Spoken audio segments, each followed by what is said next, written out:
Halo para pendengar, dimanapun kalian berada, selamat datang kembali di konten Overlord. Dan kali ini gue kepengen melanjutkan kembali konten trivia Overlord yang sudah lama tidak lanjut. Dan kalau gue nggak salah, harusnya sekarang sudah part 5. So langsung aja, mari kita mulai.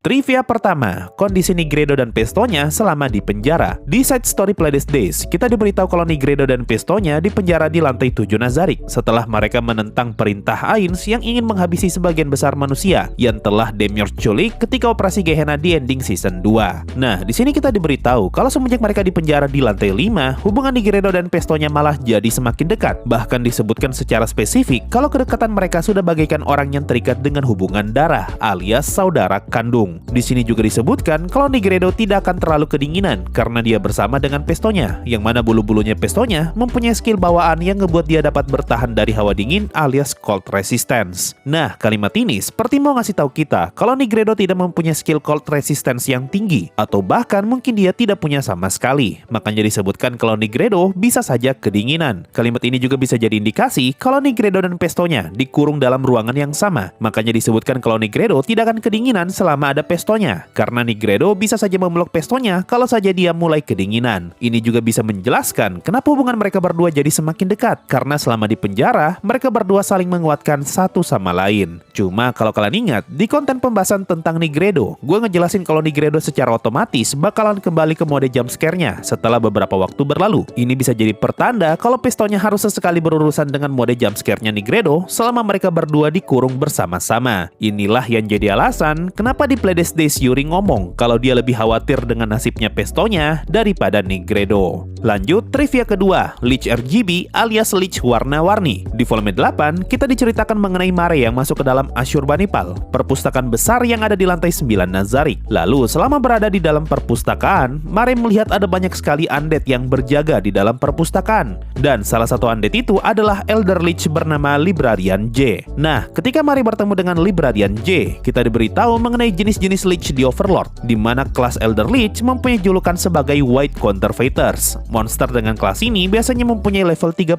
dan berada di peringkat kedua di keluarga Elder Lich atau Elder Lich Family. Gua kagak tahu nih apa istilah yang tepat buat menerjemahkan Elder Lich Family, tapi dari yang gua tangkap, Elder Lich Family merefer ke subclass Elder Lich dan White Counterfeiters berada di peringkat kedua dari subclass Elder Lich. Mungkin kayak gitu ya, tapi koreksi gua aja kalau gua salah. Nah, selain White Counterfeiters, disebutkan juga kalau ada monster lain di game Yggdrasil yang mempunyai warna berbeda, dan mereka disebut sebagai Red Counterfeiters dan Black Counterfeiters. Jadi dengan kata lain, selain Elder Lich warna putih, di game Yggdrasil ada juga Elder Lich yang warna merah dan warna hitam. Kemungkinan mirip kayak Skeleton Warrior di Overlord yang dulu pernah gua buat kontennya sendiri, di mana ada versi biasanya dan ada juga versi warna merahnya. Trivia ketiga, dinding.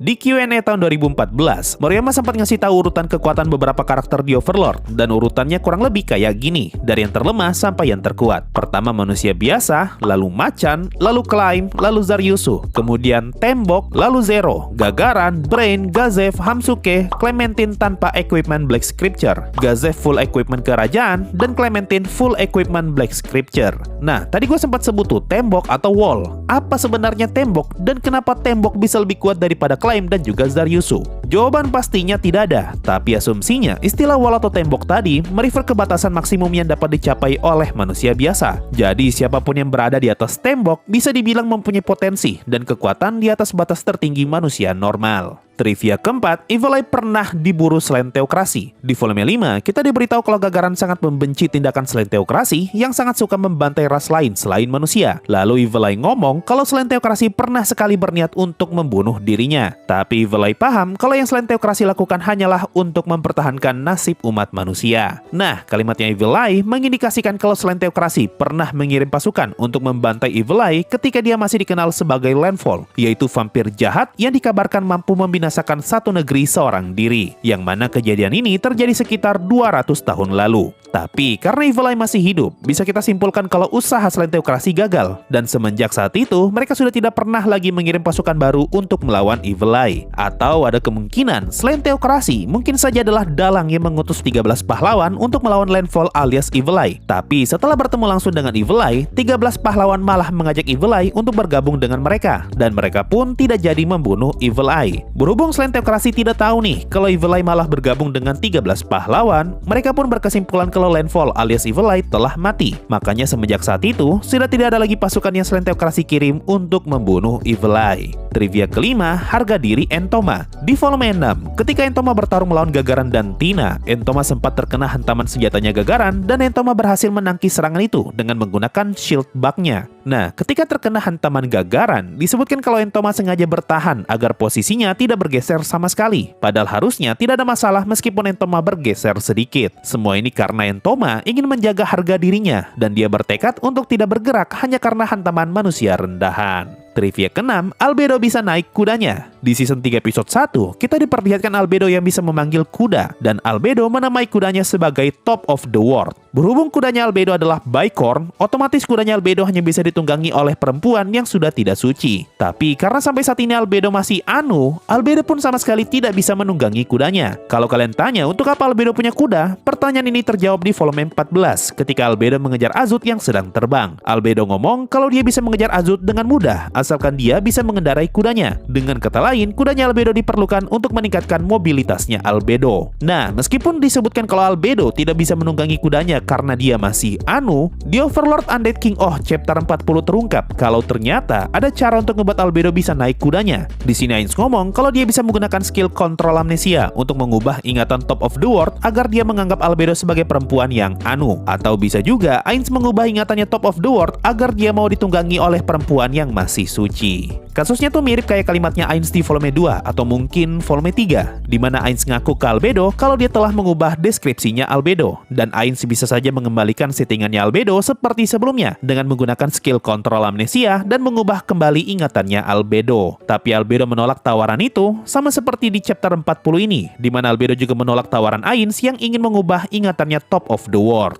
Lanjut trivia ke-7, power level berdasarkan warna. Di volume 1, kita diberitahu kalau para player di game Yggdrasil bisa mengetahui seberapa kuat player lain hanya dengan melihat warna di nama mereka. Cuma tidak dijelaskan apa saja indikator warna yang digunakan untuk mengetahui seberapa kuat player lain. Kemungkinan konsepnya mirip kayak solo leveling, di mana Sun Jingwoo bisa tahu seberapa kuat musuhnya hanya dengan melihat warna kotak di nama musuhnya. Trivia ke-8, Brain si paling obsesif. Trivia ini cukup panjang dan semuanya ngebahas tentang Abang Brain. Kalau kalian nggak tahu, semenjak Brain kalah melawan Gazev di turnamen bela diri, Brain jadi sangat terobsesi untuk bisa mengalahkan Gazev. Dan bisa kita anggap kalau Brain telah mencurahkan banyak hal demi bisa mengalahkan Gazev. Di volume 5, kita diberitahu kalau Brain membeli katananya hanya demi bisa mengalahkan Gazev. Ini artinya Brain masih belum menggunakan katana ketika dia kalah melawan Gazev di turnamen bela diri. Nah, kalau kalian nggak tahu, satu-satunya tempat di dunia Overlord yang punya pasokan katana hanyalah kastil terbang Eryuenteu. Dan kalaupun ada orang yang punya stok katana, pedang itu pasti bakal dijual dengan harga yang tidak masuk akal. Jadi bisa kalian bayangkan berapa banyak uang yang telah Abang Brain keluarkan hanya demi bisa membeli katana, dan itu pun dibeli cuma buat ngalahin Gazev.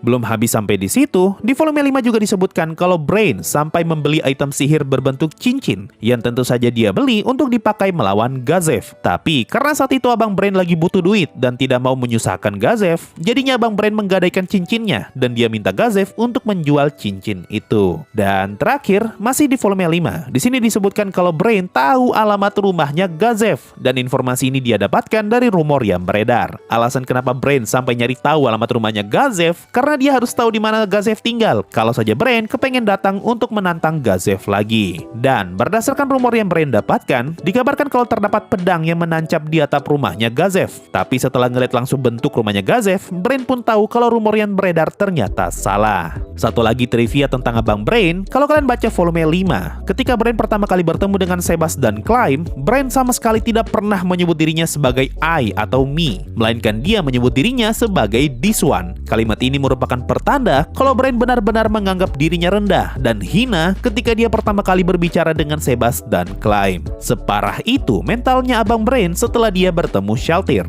Bahkan semenjak saat itu, Brain tidak lagi berani membawa pedangnya kemana-mana. Jadi kalau di novel, ketika bertemu dengan Sebas dan Climb di season 2, Brain harusnya tidak membawa katananya. Tapi entah kenapa di versi anime, bagian ini malah diganti, dan Brain masih tetap membawa katananya pada saat itu.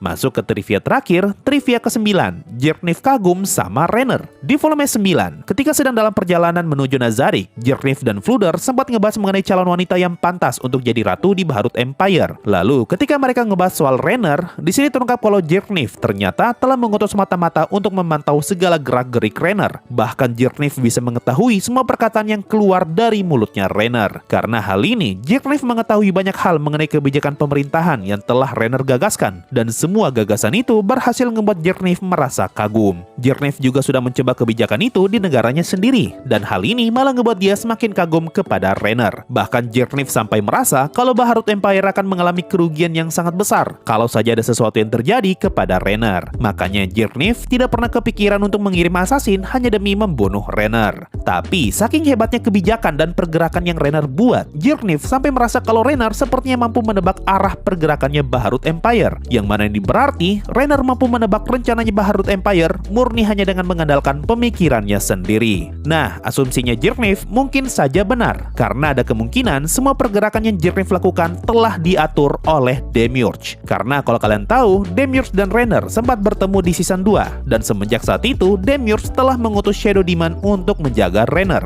Jadi harusnya kalau saja benar ada mata-mata yang memantau Renner, maka mata-mata itu harusnya sudah diurus oleh Shadow Demon yang menjaga Renner. Tapi berhubung mata-mata itu masih hidup sampai di season 3, ini artinya Demiurge tahu kalau ada pihak yang sedang memata-matai Renner, dan dia sengaja mengatur informasi apa yang bisa dan tidak bisa mata-mata itu dapatkan. Sehingga ini bisa menjelaskan kenapa Jerniff merasa kalau semua pergerakannya telah dibaca oleh Renner, karena Renner telah bekerja sama dengan Demiurge untuk memanipulasi informasi yang Jerniff terima. Gila, keren gak tuh? Informasi sepenting ini cuma bisa kita tahu kalau baca novel dan mikir soal detailnya. Keren memang Overlord. Ya, gua rasa itu saja sih untuk konten trivia kali ini. Dari 9 trivia yang gua sebutkan tadi, mana nih trivia yang paling kalian suka? Dan kalau kalian pengen nyumbang trivia Overlord, kalian bisa coba komen di bawah dan kasih gua trivia Overlord yang kalian ketahui. Atau kita bisa coba bikin konten trivia anime secara umum. Apa saja trivia anime menarik yang kalian ketahui tentang anime random apa saja? Coba komen di bawah. Kalau banyak, gua bakal bikin. Mungkin itu saja untuk video kali ini. Makasih semua yang sudah mendengarkan sampai di titik ini. Sampai jumpa di video berikutnya dan bye-bye.